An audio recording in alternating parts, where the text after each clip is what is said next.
Imagine this. You are on the Ebb and Flow podcast. Certain things out there, and you take those steps, and then opportunities start happening. And we have to really just be ready to take those opportunities and allow, really just something I'm working on too is like, hey, this is good. It's happening. Like allow that to happen and take those next steps. So I'm really excited to be here with you as well.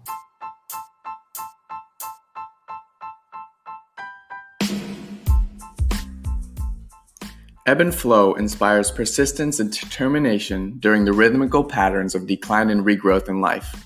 Each episode, I bring on an inspiring and influential voices who are here to help us stand strong and walk through the ebb moments of life and propel us to the peak of our health, physically, mentally, emotionally, and spiritually, so we can live our life in the flow, individually and collectively.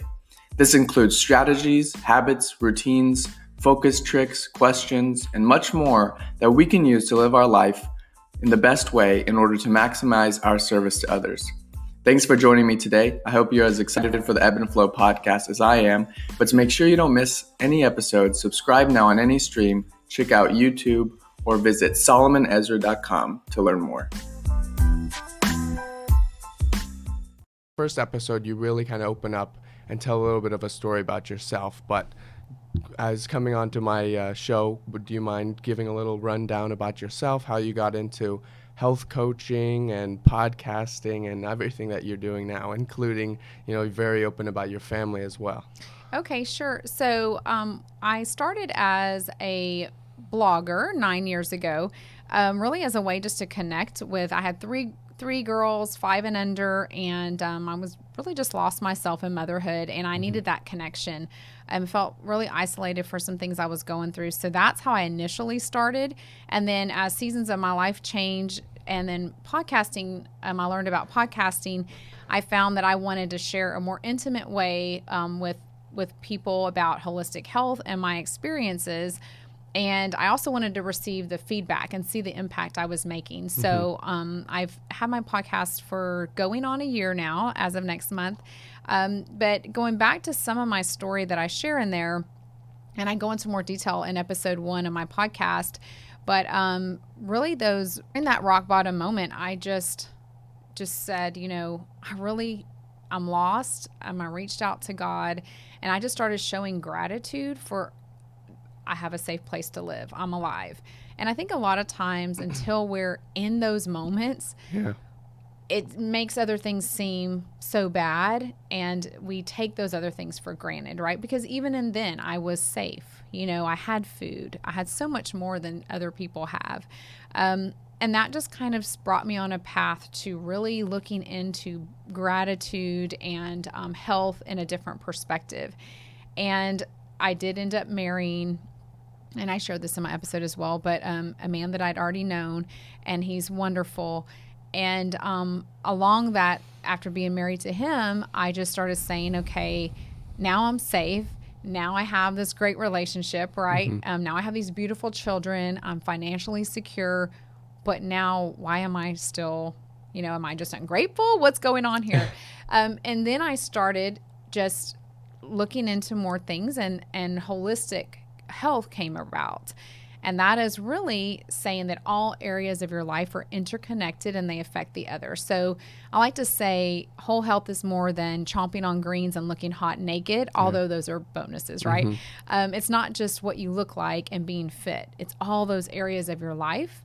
And until we address those, in the holistic world, we refer to them as primary foods. So a lot of people think nutrition, the food you eat, is important, and it is, but it's actually secondary to those primary foods. And those are your physical movement, your spirituality, your relationships, your career or work-life balance. So then that's just what started me on the journey to that. I discovered Institute for Integrative Nutrition, or IIN, which I know you're familiar with, just to really learn more for myself.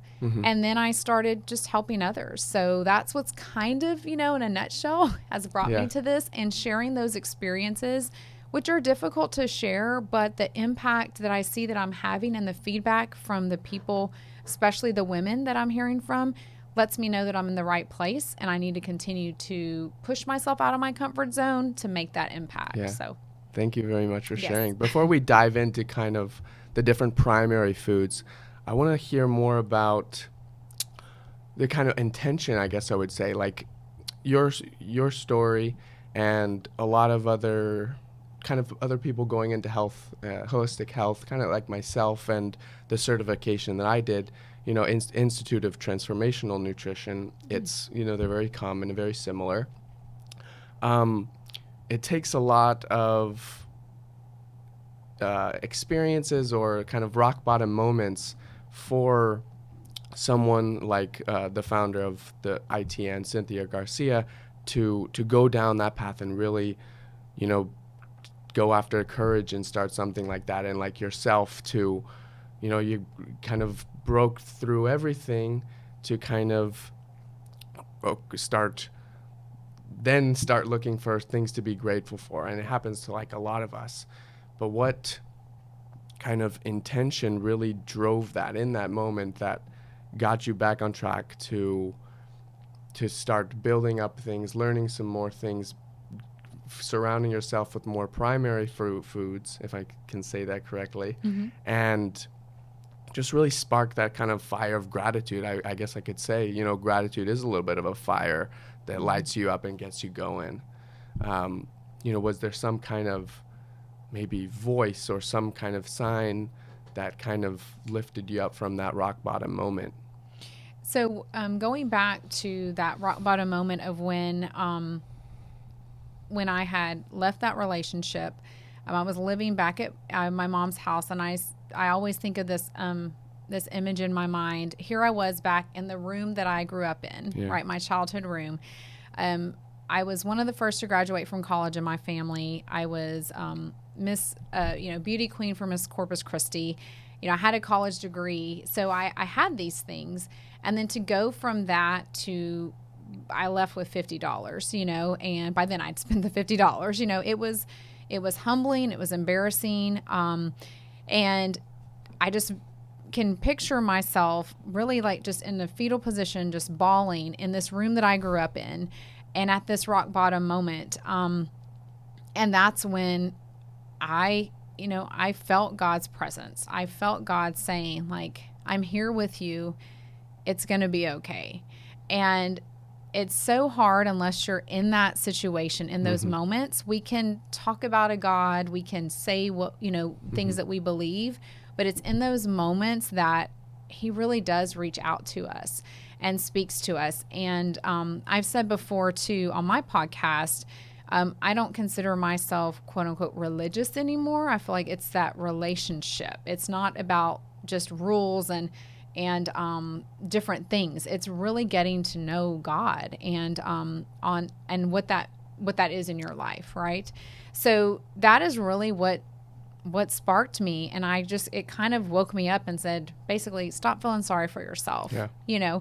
One, I believe like some things are not in our control, but there's a lot of things that are. So it really forced me to say, in my mind, I'm here because of certain choices I've made, and I can choose to make the best of it and be grateful and pick myself up and do the best for myself and my daughter. At the time, I didn't know I had another daughter on the way, but and I did. I just started showing gratitude, and then going to church. There was a single moms group there, and so I started going to that group, and that helped me a lot as well. So that's the initial thing that really stopped me, because I had nowhere else to go but up, right? I was at my rock bottom. But then fast forwarding, like I was telling you, with now I'm married and I have, money, I have these things that, you think like on the outside, like, oh, well, you can pay your bills, you have all these things. I still felt this part that was kind of missing. And I think as we do now, it wasn't so prevalent back then, but you just start searching. And I just would look, I think I was just searching for something, maybe symptoms that I was feeling at the time. I did, looking back, I had postpartum with my third daughter, which is surprising because once again, like, how can you have postpartum? Like, you have this great husband and home and everything. But looking back, I did. And I think I was just searching for answers and connection.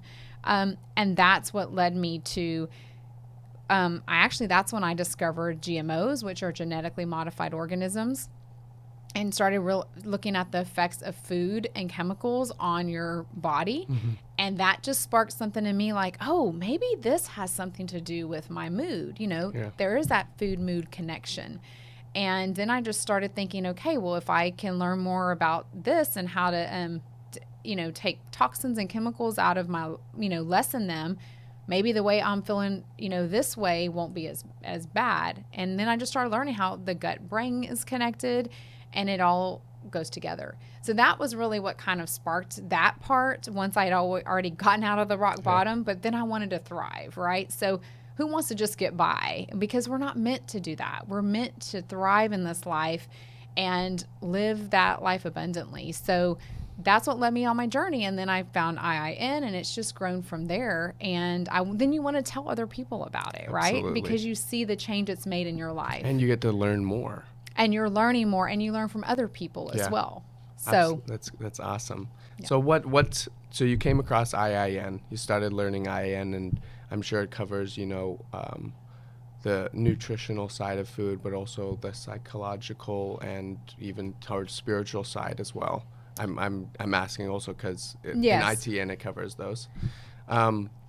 So you want to share all the kind of information and your experiences. What's the intention and passion behind wanting to do that to help people so others don't necessarily have to go to rock bottom to kind of finally understand that?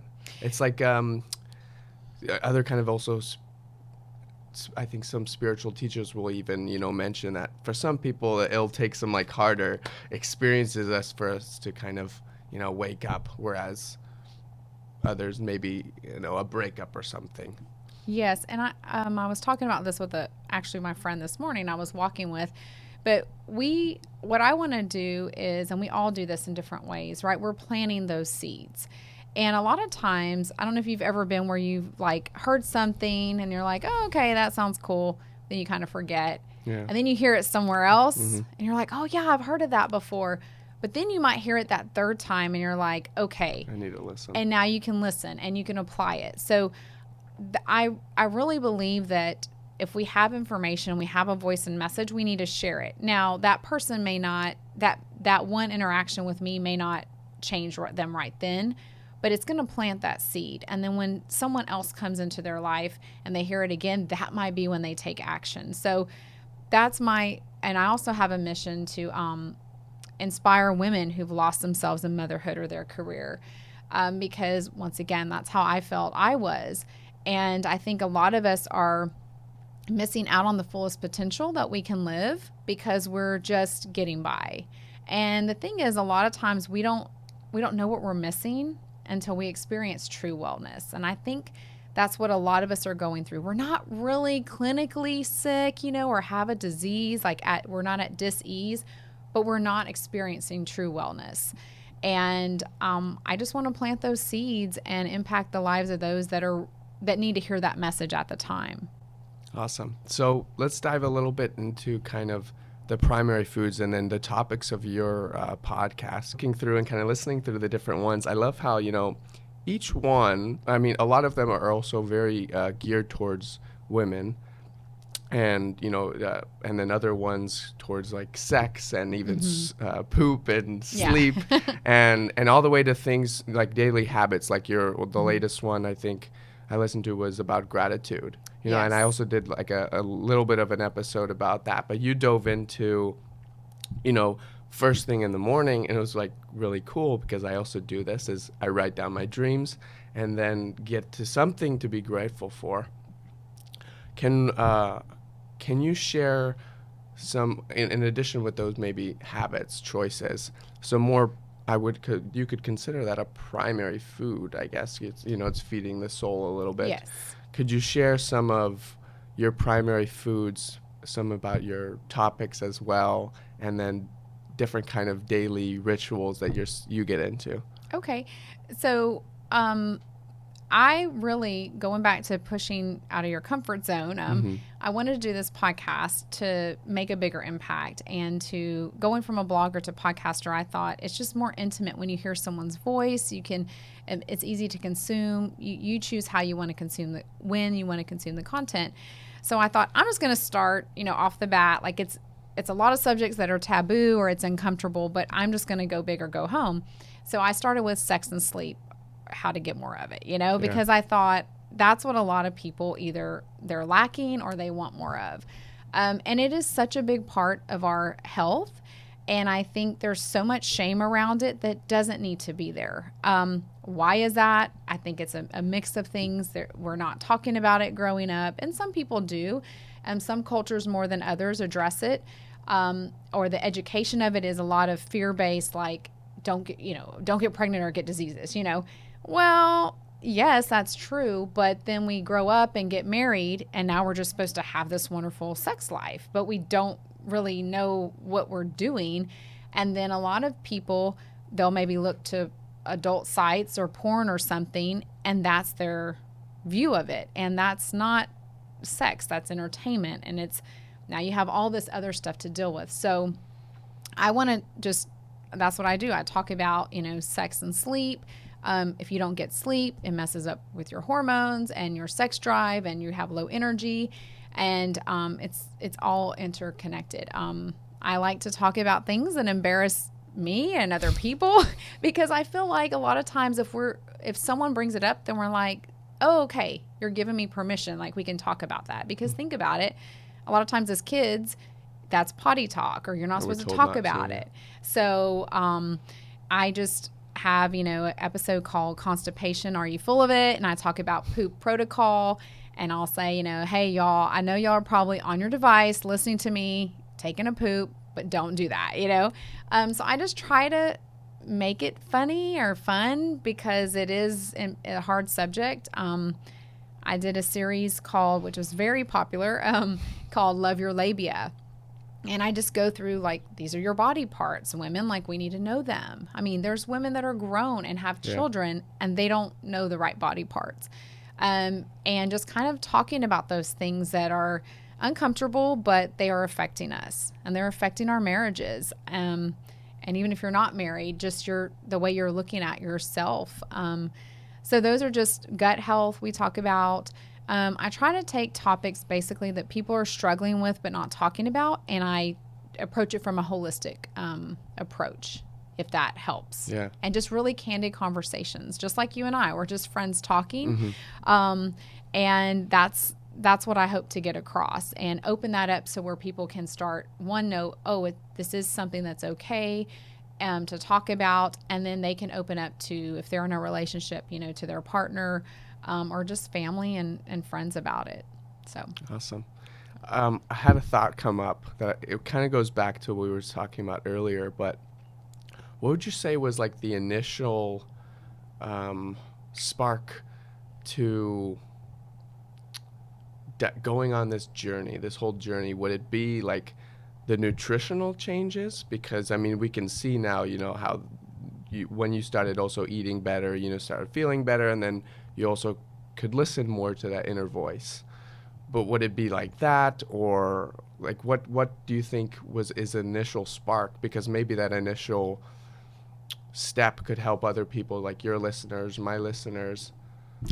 Yes, I would say in that case, primary nutrition is secondary to your primary foods, but it's tricky, right? Because for me, once I learned about toxins and chemicals in my food and all my body products, just everything from shampoo to lotion to deodorant to feminine hygiene things. Once I started removing those things, it allowed those channels to open up, and it stopped a lot of the symptoms I was experiencing. So I would say yes, definitely learning about the toxins and chemicals in my food in my home and starting to remove those, because before I removed those, I couldn't even get to that, the other parts, like, oh, I guess I don't have sex as much as I used to, or now I know you take it a step further. Oh, I need to have boundaries, and I am a mom, but I need to tell my children, this is time. If you need me, I want to help you, but don't come to me, last minute, and start, setting those boundaries and then focusing on my husband more. So yeah, I guess I would say the chemicals and toxins, just learning about that, I was just shocked that the government allowed stuff to be sold that wasn't healthy for me, and that wheat bread and Lunchables were not healthy. That's kind of where I started from. So I would definitely say the chemicals and toxins starting to have less of those in my life and living life less processed is what sparked those other reactions there. Mm-hmm. For me, it was kind of like once I started eating better and kind of being more mindful, I was more aware and conscious of those other things that were toxic. But I feel like once I brought more awareness and health into those different areas, that it also didn't necessarily affect me as more. So this is kind of like bringing in the spiritual, and I'll get to like a question part. It's also formulating, but it's like when it was first starting out, eating kind of poorly, it really had an effect on how you would feel and how you'd think, or for myself. But then once I started eating better, taking care of myself more, bringing consciousness to various aspects of my life, then I felt like, I can go back and kind of indulge every now and then.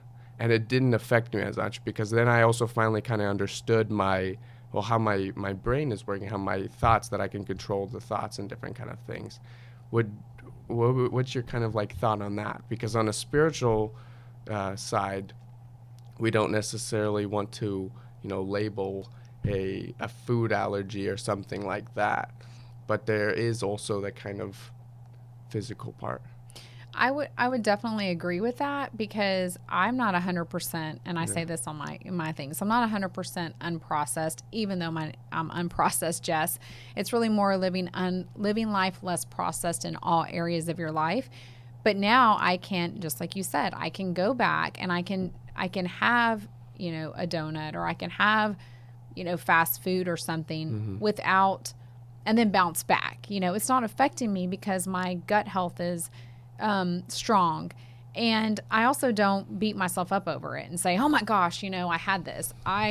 Which is probably worse, by the way. Right. So when I do something, I do it, but I know, I don't even want to say it's in moderation, because it's less than, it's really the exception, right? But when I do it, I enjoy it. I was just on something else and was talking about that he was asking me about being from Houston. I said, well, tacos, yeah, you got to have tacos. And even though I'm a health coach, I have tacos, and when I have them, I enjoy them. So I think, just like you said, having everything else more in tune, you can have those things and not feel bad, and then keep going. Awesome. So. What kind of daily habits do you put into place to kind of really bring full energy and presence for your clients, and then when you're doing the different podcasts, in addition to what your latest podcast episode, gratitude journaling and writing your dreams? That's definitely a big one. But also I really just take time for myself. I know it sounds so oh yeah, blah, blah, blah, self-care.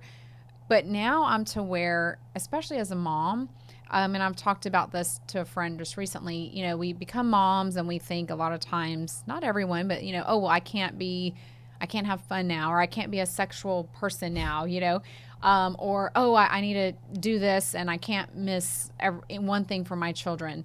I don't feel that way anymore. So if I have to miss something for my child, I don't feel guilty. I am there at most of their things. One thing I love to do is I make time, as little as it sounds, but for my hair or my nails, I didn't do that before. It was all about my kids. So every day I do something for self-care. It may not be as big as, going to get a massage, but maybe it's just, I love herbal tea. So maybe it's, I'm going to sit on my chair, look out. We live on the lake. I'm going to look out on the lake, uninterrupted, sip my tea, have my dark chocolate, whatever it is. But I do something every day for self-care. Yeah. The reason I do that is because then when my children do come home, I can be present. Absolutely. And I don't feel bitter, So definitely the morning pages to start my day off. And doing a little bit of something for myself. So I don't feel like I've put into my business and now I'm in, mom mode and doing all the house stuff. Stretching sounds kind of, oh yeah, that's whatever, but that is so good for me. And even breathing. You probably do this, but a lot of times we don't take time to really do mindful breathing, and it can just be relaxing, and it can also help you get through the day. So I'd say morning pages, I try to work in breathing, and it's not like, okay, time to breathe now. It could be wherever I'm at, but I work it into my day. You could ask that question. I yeah. think it's Eckhart Tolle has in one of his books, just a question that to bring you to the present moment. Am I breathing? Yeah. I always thought it was funny. Am I breathing? Am I breathing? And doing a little something for myself. So I would encourage, if you can do those things, it's your day and your life. So don't feel like you're giving all of it away to someone else. In those, like the tea kind of moments and you're sitting out, that sounds wonderful, by the way. Do you have kind of like I like to ask other guests a question or an intention kind of for the day, or a question you ask yourself? So like some previous guests would say, like, what's important now that really helps? Or how can I apply what I choose to learn today, or what I have chosen to learn into my life today? Do you have anything to really like ask yourself to spark that? Yes. I have a friend who online, she's the positive mom, Alina, and I call her my little Dominican soul sister. She's been through a lot, and we have a lot of parallels there, but we did something called the passion test. And so she narrowed it down to 4 things. And so I will just kind of ask myself, okay, is my day in aligned with, and I'll say what it is: being a better steward of my time and money, spending time with my family, working on my body and physical fitness, so I'll start kind of saying those things to myself. And then it's like when I'm saying that, it'll bring attention to something that a lot of times we know we shouldn't be doing something, or we've done something too long.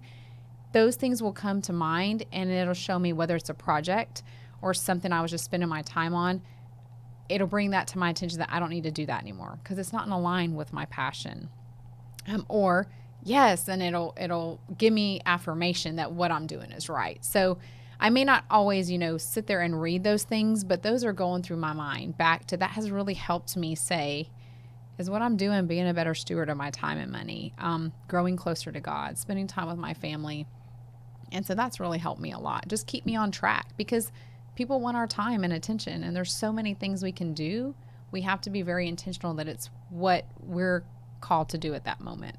Awesome. Any kind of evening routines or rituals, or more journaling perhaps? I don't always journal, like actually get a journal out and write things. I have the intentions of doing that sometimes, but even if I don't make that, we have a bedtime routine, of course, around the house that's helped a lot. I say I'd want to take more baths, but I don't take a bath all the time. That just time doesn't allow for that. But once again, it sounds trivial, but I stretch. I stretch at night or foam roll, and it's not just for fitness, but it just calms you and grounds you and makes you take that time. So I try to stretch at night or foam roll. And once again, I just think like, okay, what are 3 things I did today? Because we do a million little things, but does it register like what we accomplished that day? So if I can say 3 things that I did today, then I feel like, okay, I didn't waste my day, and I just can go to bed feeling like, okay. Oh, and also, but what I do write down though is that there's something that's on my mind. Yeah. Because for me, when I go to lay down, I have a million things on my mind. I just can't rest. So I will make myself write those things down just to kind of get them out of my mind. Mm-hmm. And that helps me a lot. I think there's a study that showed people would even sleep better as well. Yes, and that helps. So I would definitely recommend that. Cool. Do you have any advice for, since you target after women, maybe females in college or right after college, or just anybody, post-college? I would say, and I do talk with a good amount of people that are coming out of college. When I started my podcast, I thought, oh, it's going to be like women over 40, like me. But I actually have younger women and men that listen to my podcast. And what I tell them, and I would tell them, is that now is your life. I've met so many people in their 30s that they went to college, they did things they thought their parents wanted them to do or they thought would make good money. And then now they're in their 30s and they hate what they do. Maybe they're quote unquote successful. They have the degree, they're making the money, but they're miserable. So if I can catch someone before they fall into that or before they get married, I would say, this is your life. You really have to think about, what do you want? What does success look to you? Not what your family or society tells you. How do you want to spend your day? Because when it comes down to it, you could be making tons of money, but if you're spending your day in a way that's not what you really want to do, or it's robbing you of your health or your relationship, that's not really true success or health. So I would just say, think about what you want to do. I think there's so many people that have pressure from society and family and different things, and they're just going to end up stressing themselves out, maybe getting a divorce and starting over again, which is okay. But if you can prevent that, I think it's always best. Thank you for sharing that. And I mean, I'm glad to have crossed paths with you, because I'm a little bit on that journey myself. So it's a pleasure to surround myself with people like yourself. So a couple more questions. With all the experiences and the culmination of stuff that you've gone through, from rock bottom to constantly growing and evolving, what would you say are kind of key insights, maybe key habits for somebody my age, 23, to put into place? I would say for sure, start working. So a lot of times we don't want to say, what's healthy food, right? You know that you shouldn't drink excessive alcohol and things like that. But if you're going to choose to do those things, I would say just know that there's a consequence, and I don't even want to say balance, because I don't want to tell you, go do whatever you want on the weekend, and make up for it during the week. Just know that the things that you're doing every day are going to build, and they are going to affect you in your 30s, 40s, 50s, and 60s. Showing that gratitude, surrounding yourself just like you've done. Like, find people that are older, that have been through experiences, and don't be afraid to, there's so many people that want to help. Don't be afraid to reach out to someone who's gone through other things you haven't yet, because why go through everything yourself if it can save you from some bad situations. But I would say, those things you're doing daily, those are going to add up. And also, it may not seem like you're seeing a return on it now, but you will as you get older. And really this is such a big one, go into relationships for the right reason. I think a lot of people, especially around your age, you'll start seeing like your friends will start getting married, and you'll start feeling pressure like, oh, well, maybe we need to get married now, or I don't want to lose this person. I love him or her and they want to get married. Don't do it, because if you can't be honest and have those conversations now, a lot of times people think when we get married, it'll be better. Or a woman will think, oh, when I get married, he'll change. But the man's thinking, oh, we're going to get married and she's going to stay the same, right? But women end up changing, becoming moms, and the men never change. And the girl's like, well, I thought he was going to change when we got married, know? And you're getting pressured into that. So I think even though that's not particularly health related, it does. It goes into your relationship and then everything else. So I would say don't rush things, and don't be pressured into things. Awesome. Do things because you want to do it, I think. Yeah. What is the gift that you'd like to share with the world?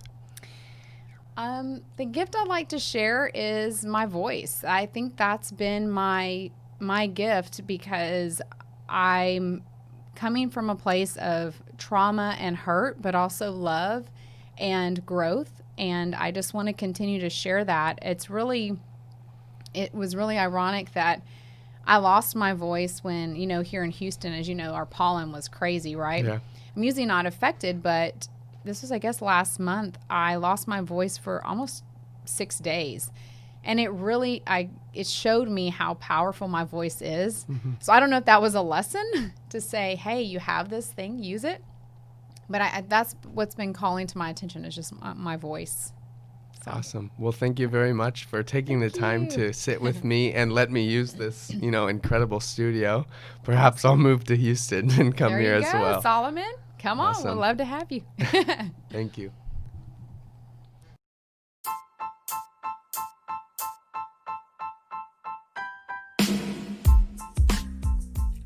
Thank you very much for tuning in and listening. I hope this episode brought you some really great value. If you enjoyed any of these episodes or would like to hear more, please leave me a review on Apple or Anchor Podcast. I'm always looking out for topics to learn and talk about, gifts to share, and value to bring to us all. For more updates, please check out solomonezra.wixsite.com/Solomon Ezra. That's SOLOMONEZRA. That's where you can also sign up for newsletters, read about blogs, and hear my different podcasts. Take care.